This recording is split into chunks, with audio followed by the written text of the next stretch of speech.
وأشهد أن لا إله إلا الله وحده لا شريك له وأشهد أن محمدا عبده ورسوله يا أيها الذين آمنوا اتقوا الله حق تقاته ولا تموتن إلا وأنتم مسلمون يا أيها الناس اتقوا ربكم الذي خلقكم من نفس واحدة وخلق منها زوجها وبث منهما رجالا كثيرا ونساء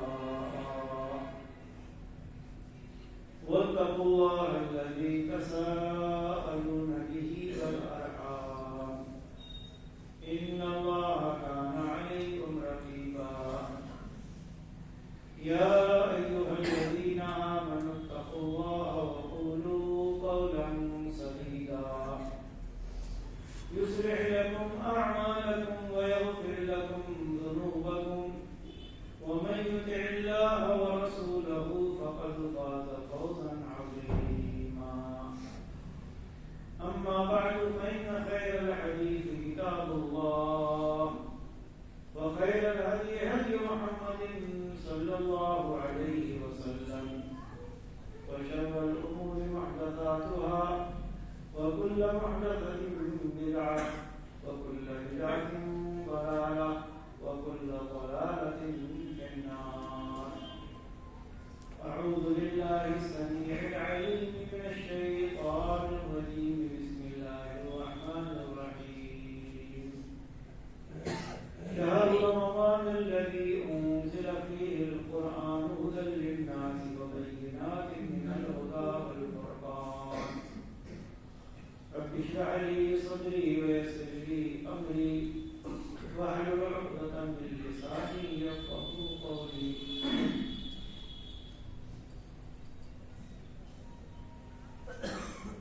حاضرین جمعہ،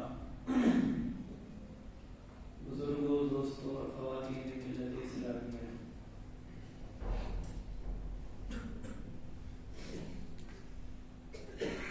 یہ ایام اور یہ مہینہ کہ جس سے ہم اور آپ آج کل گزر رہے ہیں، یہ رمضان کا بابرکت مہینہ ہے. وہ مہینہ کہ جس میں اللہ رب العالمین نے اپنی عظیم کتاب اور اپنی سب سے آخری کتاب قرآن مجید کو نازل فرمایا. اس مہینے کو نزول قرآن کے لیے منتخب فرمایا. اللہ رب العالمین ارشاد فرماتا ہے: شہر رمضان الذی انزل فیہ القرآن ہدی للناس وبینات من الہدی والفرقان. رمضان کا مہینہ وہ ہے جس میں قرآن نازل کیا گیا ہے. قرآن جو لوگوں کے لیے ہدایت ہے اور اس میں ہدایت اور حق و باطل کے درمیان فرق کی واضح نشانیاں موجود ہیں.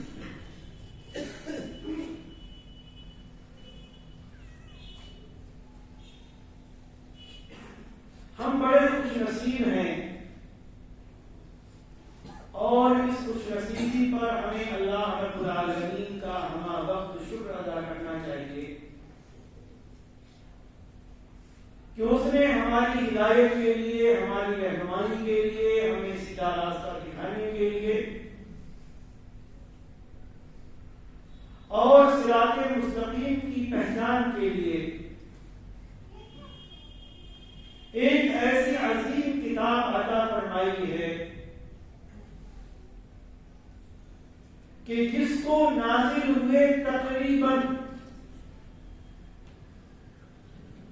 1450 سال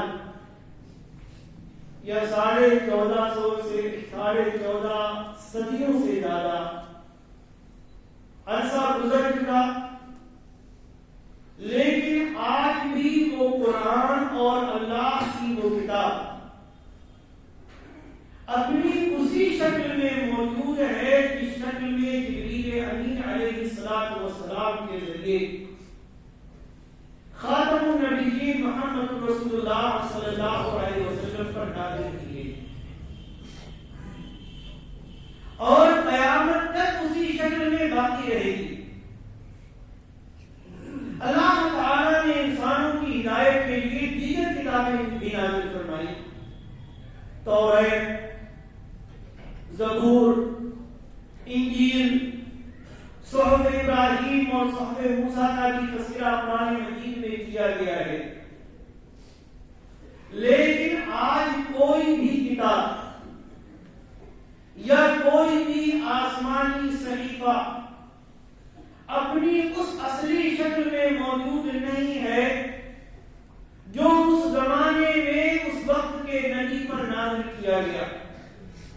لوگوں نے بدل دیا، لوگوں نے تحریفیں کر دی، لوگوں نے اس میں تبدیلیاں کر دی، لیکن اللہ رب العالمین نے جب اپنی آخری کتاب کو نازل فرمایا تو اس کے نزول کے ساتھ ساتھ اس بات کی بھی وضاحت فرمائی کہ انا نحن نزلنا الذکر وانا لہ لحافظون، ہم نے ذکر کو یعنی قرآن مجید کو نازل فرمایا ہے اور ہم ہی اس کی حفاظت کرنے والے، اور حفاظت اللہ رب العالمین نے مختلف انداز میں قرآن مجید کی، اور یہی ایک بات کی اور وضاحت آپ کے سامنے ضروری ہے کہ قرآن مجید جو اللہ کا کلام ہے، جو 114 سورتوں پر مشتمل ہے، جو 30 اجزاء پر مشتمل ہے، جو بسم اللہ الرحمن الرحیم سے لے کر اور سورہ ناس کی آخری حرف تک ہے، نہ صرف یہ کہ اللہ تبارک و تعالی نے اس کی حفاظت فرمائی، بلکہ اس قرآن کی تفسیر، اس قرآن کی تفصیل، اس قرآن کی شرح اور اس قرآن کی تشریح جو امام الانبیاء خاتم النبیین محمد رسول اللہ صلی اللہ علیہ وسلم نے کی، اور آپ نے اپنے اقوال کے ذریعے، اپنے اعمال کے ذریعے جو قرآن پر عمل کر کے بتایا، جو قرآن کی وضاحت کی، وہ بھی آج تک محفوظ ہے اور قیامت تک محفوظ رہے گی۔ کیوں؟ اس لیے کہ دین اور شریعت نہ صرف قرآن کا نام ہے اور نہ صرف حدیث کا نام، بلکہ شریعت بنتی ہے قال اللہ اور قال رسول سے مل کر، وحی مطلوع قرآن مجید اور وحی غیر مطلوع یعنی احادیث رسول کے ذریعے۔ اور اگر کوئی یہ سمجھتا ہے کہ ہم حدیث کو کنارے رکھ کر، حدیث کو ایک طرف رکھ کر قرآن مجید کو سمجھ جائیں گے، قرآن مجید ہماری سمجھ میں آ جائے گا کہ ہم اتنے بڑے انٹیلیجنٹ ہیں، یا ہم اتنے بڑے دماغ والے ہیں، ہم اتنے زیادہ جینیس ہیں، یا ہم اتنے زیادہ عقل مند، تو اس کے لیے بس صرف ایک مثال کافی ہے، ورنہ بہت ساری مثالیں مل جائیں گی۔ صرف ایک مثال، قرآن رمضان کا مہینہ چل رہا ہے، اس لیے بہتر ہے کہ اسی سے متعلق مثال دی جائے۔ قرآن مجید میں ایک آیت ہے، رمضان کے روزوں کی احکام اللہ تبارک و تعالی نے بیان فرمائے، فرمایا وَكُلُوا وَاشْرَبُوا حَتَّى يَتَبَيَّنَ لَكُمُ الْخَيْطُ الْأَبْيَضُ مِنَ الْخَيْطِ الْأَسْوَدِ مِنَ الْفَجْرِ، دن میں صبح صادق سے لے کر غروب آفتاب تک روزے دار کے لیے، صائم کے لیے کھانا اور پینا جائز نہیں، لیکن رات میں اللہ تبارک و تعالیٰ نے کھانے اور پینے کی اجازت دی، فرمایا کلوا واشربوا، کھاؤ اور پیو، حتی یتبین لکم الخیط الابیض من الخیط الاسود من الفجر، اس وقت تک تمہارے لیے کہ جب تک کالے دھاگے سے فجر کا سفید دھاگا واضح ہو جائے، دونوں واضح ہو جائیں، ایک صحابی اور صحابی ہمارے اور آپ کے زمانے کے نہیں، اس زمانے کے جب عربی بولی جاتی تھی، عربی سمجھی جاتی تھی، عربی میں اشعار کہے جاتے تھے، اور اس وقت کا ادب اور اس وقت کا لٹریچر اتنی زیادہ اہمیت رکھتا ہے کہ آج بھی یونیورسٹیوں اور مدارس میں پڑھایا جاتا ہے۔ اس زمانے کا لٹریچر، اس زمانے کے ایک شخص، اس وقت کے ایک شخص جو عربی جانتے تھے اور اچھی طرح جانتے تھے، انہوں نے اپنے تکیے کے نیچے دو دھاگے رکھ دیے، ایک کالا دھاگا اور ایک سفید دھاگا، اور جب تک اجالے میں دونوں واضح نہیں ہو گئے تب تک انہوں نے سمجھا کہ کھانا اور پینا جائز۔ اللہ کے نبی صلی اللہ علیہ وآلہ وسلم کے سامنے جب یہ معاملہ پیش کیا گیا، یہ واقعہ پیش کیا گیا، تو آپ نے وضاحت کی کہ اللہ کے بندے، یہاں سفید اور کالے دھاگے سے مراد یہ دھاگے نہیں ہیں کہ جن کو سے ہم سلائی کا کام کرتے ہیں، بلکہ کالے دھاگے سے مراد ہے صبح صادق، صبح قادر کی سفیدی، یعنی فجر سے پہلے کا وقت، اور سفید دھاگے سے مراد ہے صبح صادق کے وقت کی سفیدی۔ آج اگر ہم یہ سمجھتے ہیں کہ حدیث کو کنارے کر کے، حدیث سے بے اعتنائی برت کر، اقوال رسول، فرامین رسول، سنت رسول کو ایک طرف رکھ کر اگر ہم قرآن سمجھ جائیں گے تو ایسے لوگوں کے لیے اس صحابی کی یہ مثال کافی۔ تو اللہ رب العالمین نے نہ صرف اس قرآن کی حفاظت کی ہے جو دو دفتیوں کے درمیان 114 سورتوں کی شکل میں موجود ہے، بلکہ اس کی شرح، اس کی تفسیر جو محمد رسول اللہ صلی اللہ علیہ وآلہ وسلم نے اپنے صحابہ کے سامنے، اس امت کے لوگوں کے سامنے پیش کی، وہ بھی محفوظ ہے اور قیامت تک محفوظ رہے گی۔ لوگوں نے کی کوشش، لیکن نہ وہ کامیاب ہو سکے نہ کامیاب ہو سکیں گے۔ اللہ رب العالمین نے پیدا کیے محدثین، اللہ رب العالمین نے پیدا کیے ائمہ، اللہ تعالی نے پیدا کیے فقہا، اللہ تبارک و تعالی نے پیدا کیے ملت اسلامیہ کے ایسے لوگ جنہوں نے ایک ایک حدیث کو کھٹالا، اس کو ڈھونڈا، اس کو تلاش کیا، اور جیسے کسی چیز پر کوئی گندگی لگ جاتی ہے اس کو صاف کیا جاتا ہے، انہوں نے محدثین نے جھوٹ کی گندگی کو، کذب کی گندگی کو، وضع کی گندگی کو، یا جن لوگوں کے ہاں ذرا بھی کمیاں تھیں، راوی کے ہاں کیا کمی ہے، بیان کرنے والے کے ہاں کیا کمی ہے، ان سب کو جانا، ان کو پھٹکا، ان کی تلاش کی، اور اس کے بعد احادیث پر احکام بیان کیے کہ کون سی حدیث قابل حجت ہے اور کون سی حدیث قابل حجت نہیں، تاکہ یہ دین محفوظ رہے، قرآن محفوظ رہے، قرآن کی تعلیمات محفوظ رہے۔ تو عرض یہ کر رہا تھا کہ رمضان کا مہینہ، اس مہینے میں خاص طور سے ہم اللہ رب العالمین کے اس کلام کی اہمیت اور فضیلت کو سمجھیں، تلاوت قرآن کے ذریعے، اس کے فہم کے ذریعے، اس میں غور و فکر کے ذریعے کہ جو قرآن اللہ رب العالمین نے اس مہینے میں نازل فرمایا، اور حدیث رسول ہمیں بتاتی ہیں کہ ہمارے پیارے نبی محمد رسول اللہ صلی اللہ علیہ وآلہ وسلم اس مہینے میں قرآن کا خاص اہتمام کیا کرتے ہیں، خاص اہتمام اس طور پر کہ صحیح بخاری کی روایت حضرت عبداللہ بن عباس رضی اللہ تعالی عنہما بیان کرتے ہیں کہ اللہ کے نبی صلی اللہ علیہ وسلم لوگوں میں سب سے زیادہ سخی اور فیاض تھے، اور آپ کی سخاوت و فیاضی ان ایام میں اور بڑھ جاتی تھی کہ جب جبریل علیہ السلام آپ سے ملاقات کرتے تھے۔ آگے بیان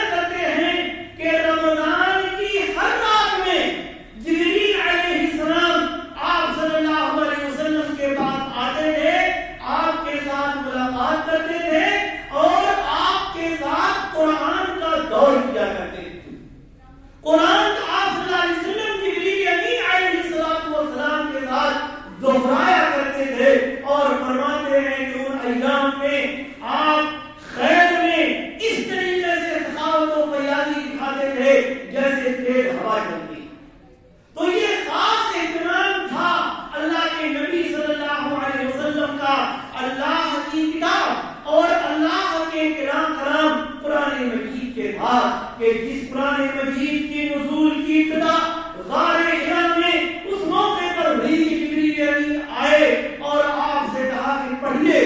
آپ نے فرمایا میں پڑھنا نہیں جانتا، میں پڑھ نہیں سکتا، ایک بار سینے سے دبایا، زور لگا کر دبایا اور چھوڑ دیا اور کہا پڑھیے، 3 بار اسی طریقے سے ہوا اور تیسری بار ایسا کرنے کے بعد فرمایا اقرا بسم ربک الذی خلق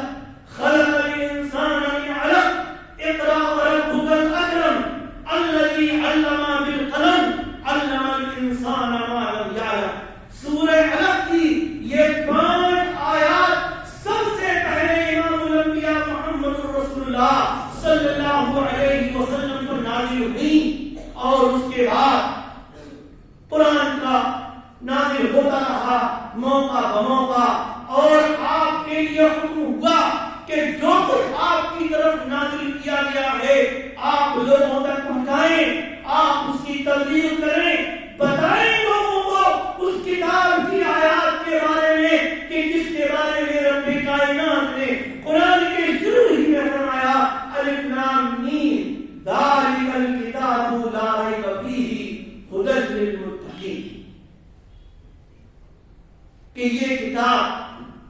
اس کے اللہ کی طرف سے نازل ہونے میں کوئی شک و شبہ نہیں، کوئی شک و شبہ نہیں، یہ متقیوں کے لیے ہدایت ہے۔ اس کتاب کے بارے میں فرمایا گیا کہ لوگوں کے سامنے آپ اس کو بیان کریں، لوگوں کے سامنے پیش کریں، کیونکہ یہ ہدایت ہے، یہ شفا۔ وَنُنَزِّلُ مِنَ الْقُرْآنِ مَا هُوَ شِفَاءٌ وَرَحْمَةٌ لِلْمُؤْمِنِينَ۔ اسی قرآن میں اللہ تبارک و تعالی نے قرآن ہی کے بارے میں فرمایا کہ ہم نے قرآن نازل کیا جو شفا ہے، جیسے بیماریوں سے کو دور کرنے کے لیے دوائیں ہوتی ہیں، ویسے ہی قرآن مجید شفا ہے شرک کی بیماری کے لیے، بدعت کی بیماری کے لیے، نفاق کی بیماری کے لیے، جھوٹ کی بیماری کے لیے، شک و شبہ کی بیماری کے لیے۔ اللہ اور اس کے رسول محمد رسول اللہ صلی اللہ علیہ وسلم کے بارے میں شک و شبہ کی بیماری کے لیے، دلوں کی بیماری کے لیے بھی یہ شفا ہے اور ظاہری بیماری کے لیے بھی شفا۔ نفاق دور کرتا ہے، یہ بدعات دور کرتا ہے، یہ شرک کو قریب نہیں آنے دیتا، غلط چیزوں کو، غلط اقدار کو دور کر دیتا ہے یہ قرآن مجید، اور یہ قرآن مجید شفا ہے۔ سورہ فاتحہ کے بارے میں کہا گیا ہے معوذتین، قل اعوذ برب الفلق اور قل اعوذ برب الناس، بڑی مشہور سورتیں، ان کے بارے میں صحیح بخاری کی روایت اما عائشہ صدیقہ رضی اللہ تعالی عنہا بیان کرتی ہے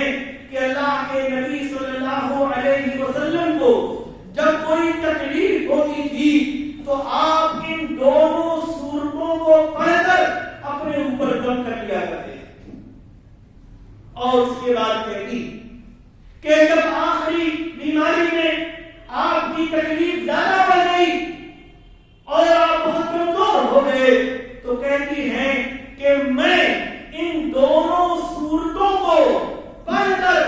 آپ کے ہاتھ پر دم کیا کرتی تھی اور برکت کے پیش نظر ان ہاتھوں کو آپ کے اوپر پھیرتی۔ وَنُنَزِّلُ مِنَ الْقُرْآنِ مَا هُوَ شِفَاءٌ، شفا ہے یہ اس دل کی بیماریوں کے لیے بھی اور ظاہری بیماریوں کے لیے بھی۔ نصف یہی اما عائشہ صدیقہ رضی اللہ تعالی عنہا ایک دوسری حدیث میں بیان کرتی ہیں کہ اللہ کے نبی صلی اللہ علیہ وسلم جب سونے کے لیے آپ بستر پر تشریف لے جاتے تو آپ 3 سورتیں قل هو اللہ احد سورہ اخلاص اور قل اعوذ برب الفلق سورہ فلق اور قل اعوذ برب الناس یعنی سورہ ناس، ان تینوں صورتوں کو پڑھ کر اپنے دست مبارک پر، اپنے مبارک ہاتھوں پر دم کیا کرتے تھے اور اس کے بعد آپ کے پورے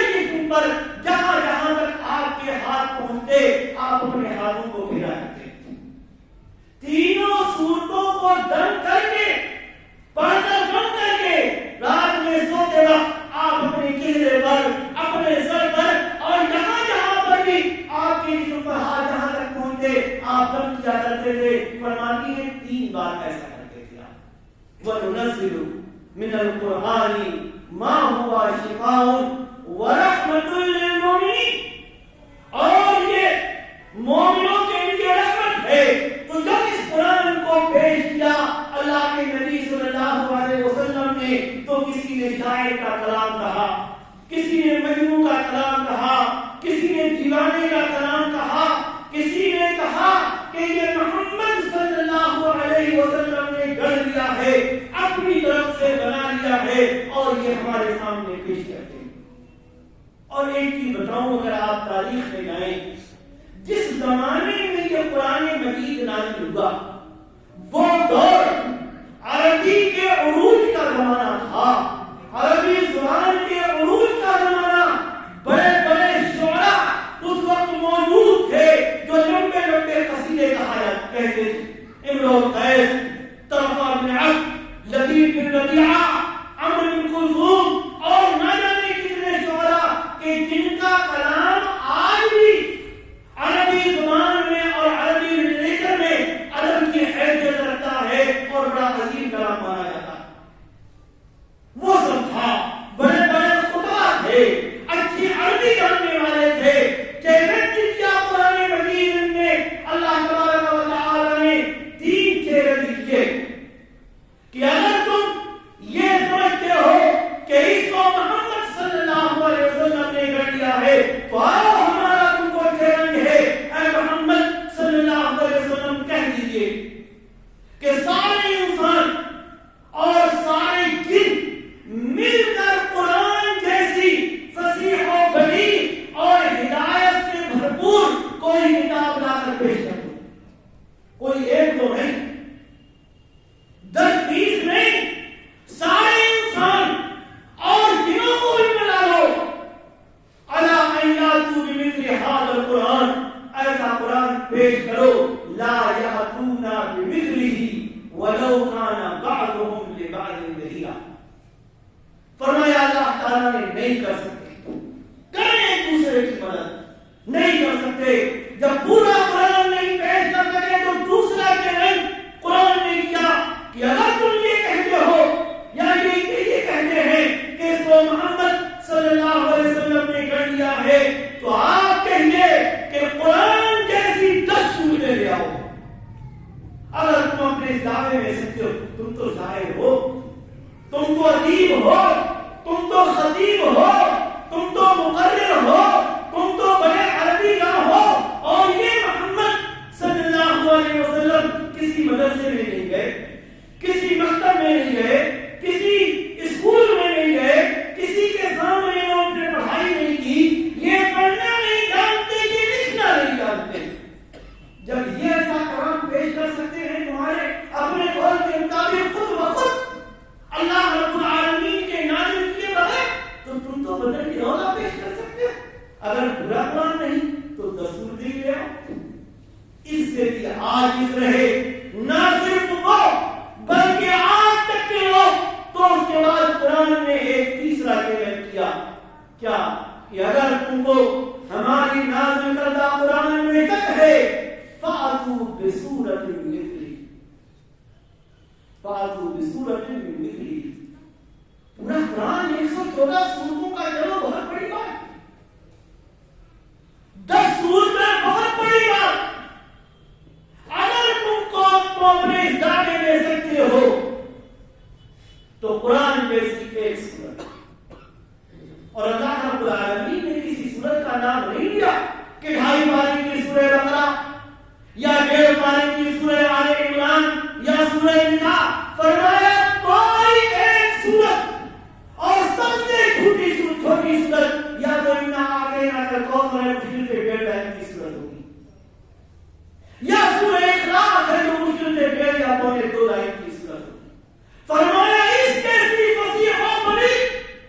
ہدایت سے بھرپور تم کوئی ایک سورت لے آؤ، اور جس کو بھی تمہارا دل چاہے بلا لو، گواہی کے طور پر،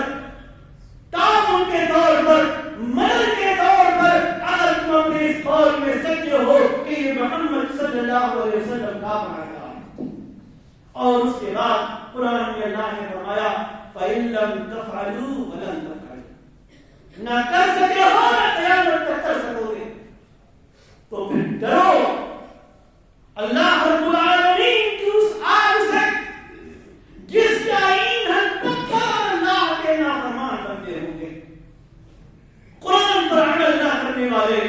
قرآن کا انکار کرنے والے، تو وہ اتنا عظیم قرآن اللہ رب العالمین نے نازل فرمایا ہے ہمارے اور آپ کی ہدایت کے لیے، جس کے بارے میں فرمایا کہ لو انزلنا هذا القرآن على جبل لرأيته خاشعا متصدعا من خشية الله۔ اگر اس قرآن مجید کو ہم پہاڑ پر نازل کر دیتے تو اس کی فصاحت، اس کی بلاغت، اس کی نصیحت اور جو کچھ اس میں معانی اور مفاہیم ہیں ان کی تعمیر مضبوط اور بلند والا پہاڑ بھی نہیں جا سکتا تھا، ریزہ ریزہ ہو جاتا۔ وہ قرآن مجید اللہ تبارک و تعالیٰ نے اپنے ایک محبوب بندے محمد رسول اللہ صلی اللہ علیہ وسلم پر نازل فرمایا اور آپ کے ذریعے سے ہمیں ملا۔ یہ ہدایت ہے، ہمارے لیے رحمت ہے، ہمیں سیدھا راستہ دکھاتا ہے، ہمیں سچا راستہ دکھاتا ہے۔ اس لیے ہماری ذمہ داری ہے قرآن کو پڑھیں، قرآن کی تلاوت کریں، اس کے معانی اور مفاہیم کو سمجھیں اور اس پر عمل کریں، اور یاد رکھیں کہ یہ قرآن مجید وہ کتاب ہے کہ اس کے ایک ایک حرف پر 10 نیکیاں ملتی ہیں۔ ایک حدیث میں اللہ کے نبی صلی اللہ علیہ وسلم نے فرمایا جو قرآن کا ایک حرف پڑھے گا اس کو 1 نیکی ملے گی اور 1 نیکی 10 گنا کر دی جاتی، گویا کہ ایک حرف پر 10 نیکیاں۔ اور اس کے بعد آپ نے فرمایا میں یہ نہیں کہتا کہ الف لام میم ایک حرف ہے، بلکہ الف لام میم میں 3 حرف، الف ایک حرف ہے، لام ایک حرف ہے اور میم ایک حرف ہے۔ ذرا سوچیں قرآن مجید کی چند دیر کی تلاوت، چند منٹ کی تلاوت سے ہم کتنا ثواب حاصل کر سکتے ہیں، اور یہی نہیں بلکہ یہ رمضان کا مہینہ چل رہا ہے۔ ایک حدیث رسول کے مطابق کل قیامت کے دن روزہ اور قرآن اللہ رب العالمین کے سامنے بندے کے لیے سفارش کریں گے۔ روزہ آئے گا، کہے گا کہ اے اللہ میں نے تیرے بندے کو دن میں کھانے اور پینے سے روک کے رکھا تھا، یہ مجھے رکھ کر تیری روزی سے رکا رہا، نہ کھایا نہ پیا، اس کے بارے میں میری سفارش قبول فرما۔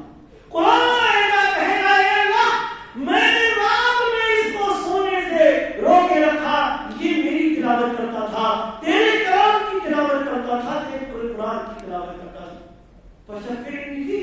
اے اللہ تو اس کے بارے میں میری سفارش قبول فرما۔ امام الانبیاء محمد رسول اللہ صلی اللہ علیہ وسلم گواہی دیتے ہیں کہ فیشفعانی، ان دونوں کی سفارش اللہ تبارک و تعالیٰ کے ہاں قبول کی جائے گی۔ کہاں سفارش کی ڈھونڈ رہے ہو؟ یہ رمضان کا بابرکت مہینہ، روزوں کو روزے رکھ کر ان کو سفارشی بناؤ، قرآن مجید کی تلاوت کر کے اس کو پڑھ کر اس کو سمجھ کر اس کو سفارشی بناؤ، کیونکہ ان دونوں کی سفارش اور شفاعت کی گواہی کسی اور میں نہیں، امام الانبیاء محمد رسول اللہ صلی اللہ علیہ وآلہ وسلم نے دی۔ کہنے کا مطلب یہ کہ رمضان کے مہینے میں ہم قرآن کی فضیلت کو سمجھیں، قرآن کی اہمیت کو سمجھیں، کلام اللہ کی اہمیت کو سمجھیں، اللہ رب العالمین کی نازل کردہ آخری کتاب کو جو پوری انسانیت اور انسان ہی نہیں بلکہ انس و جن دونوں کی ہدایت کے لیے نازل کی گئی ہے، اس کی اہمیت کو سمجھیں، تلاوت زیادہ سے زیادہ کریں، اس کے معانی اور مفاہیم کو سمجھیں اور ان پر عمل کریں۔ انشاءاللہ اگلے جمعے میں یہ وضاحت کی جائے گی کہ قرآن ہم سے مطالبہ کرتا ہے، قرآن چاہتا کیا ہے، قرآن میں اللہ رب العالمین انسانوں سے کیا چاہتا ہے۔ اللہ رب العالمین ہمیں نیک عمل کی توفیق عطا فرمائے، تلاوت قرآن کی توفیق عطا فرمائے، قرآن کو سمجھنے کی توفیق عطا فرمائے، قرآن پر عمل پیرا ہونے کی توفیق عطا فرمائے، اور یہ قرآن اور اس کی شرح سنت رسول کی بھی اہمیت کو ہمارے دلوں میں محفوظ فرما دے۔ آمین۔ بارک اللہ لنا ولکم فی القرآن العظیم ونفعني وإياكم بالآيات والذكر الحكيم إنه تعالى